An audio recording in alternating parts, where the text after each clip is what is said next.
Hello, hi, hey, fellow humans. Welcome back to another episode of our creature logbook. Today we're going to open up to a fresh page and see what kind of creature we create today. Setting the sketchbook off to the side for now, we're going to grab our list of biomes and our D20, rolling to see which biome we get, and whatever biome we get, we're going to draw a creature that lives there. But today is a special one.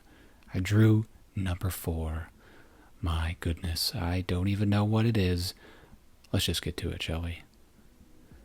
Today's creature logbook will be painted on a 30 by 40 inch canvas. What the heck is what? I don't have an easel, so I'm just going to set it up on this blue tub, leaned up against my studio room closet. Look at that. I sketched it out beforehand, took a photo of the canvas, drew on Procreate to kind of get me a nice idea of what I'm going to make today. Using a pencil, we're going to sketch out the entire design on this canvas. I guess just kind of winging it, really. Just trying to get a nice blueprint for how this drawing or painting is going to look. Once I'm satisfied with the pencil work, I'm going to squeeze out a whole bunch of paint on these takeout lids. They work perfect as palettes when you don't have an official palette. I mixed a few colors together off camera, creating a nice pastel yellow and a few extra like greeny gray colors for this creature.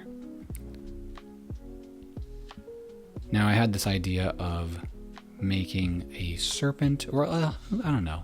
It's like a creature similar to my profile picture with a few extra details here and there. I wanted this to be covered in grassy moss, so to speak. Just patches of grass here and there, overgrown creature. I was discussing with my Discord if they'd like to see basically one of my creatures painted on a larger scale. Now, I was going to add text boxes to this painting, and I will in another painting, but this one, I just kind of like it the way it is, having this be the focal point and just the only thing on the canvas. And I just kind of made it a little too big to fit in some text boxes. So in the next painting, I will, because I got 3 of these 30 by 40 canvases. Adding a few darker greens for some leaves and extra foliage, and of course, mushrooms. We have these brown cap mushrooms kind of growing all throughout our creature's body. I mixed in a few colors to create the stem. I had to look up a couple photos of mushrooms to get the colors just right. And now I'm not perfect when it comes to painting. I just kind of want to get a nice base coat. I don't do too many highlights because eventually we're going to outline this entire thing. And to be honest, that is my favorite part. And I am so proud of myself with this painting. I haven't painted in so long, and this felt so good. And I really hope you like it, and I hope you like watching the process, because I'm just winging it the entire time. I have a general idea, of course, what I want this to look like, but as far as the colors go, I am no master at coloring.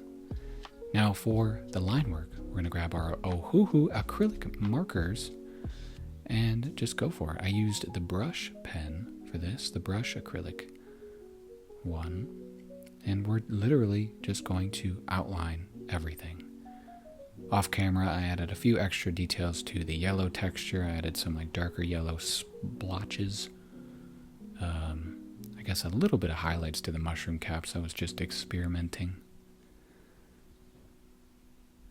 And I'm not too worried about blending the colors together, like I said, because I'm just outlining everything. There's Felix saying hello. Now, let me know in the comments, where does this creature live? What biome does it reside in? Does it live in your backyard? Does it live in a tree at a park nearby? Or does it live in the rainforest? I don't know. I leave it up to you in the comments. This is by far my favorite part of any painting or any drawing, is outlining everything. And I'm a very impatient painter, so there's probably a lot of different things you could say, like, you're doing that part wrong. You're supposed to cover the whole thing in white paint first.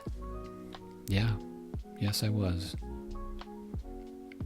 Now here's a nice real-time clip of me softly touching the painting and drawing in the eyes. I actually took another photo of this and brought it into Procreate again to kind of test out a few different shaped eyes, and I like this one, so we went with that one. It's beautiful. After the eyes, we're going to add just a couple more lines here and there, just finishing touches wherever I feel necessary. And off camera, I added some little polka dots here and there, and we covered the trim in a nice black 3.0. And there we are, and there's BMO. Thank you for watching today's special Creature Logbook episode. Let me know what you think. Do you want me to paint some more? I had a lot of fun, so I'm probably going to do it anyways. Let me know where this creature lives. How does it behave in the wild? What biome does it reside? What was number 4? I don't know. I really didn't know, I promise. Bye.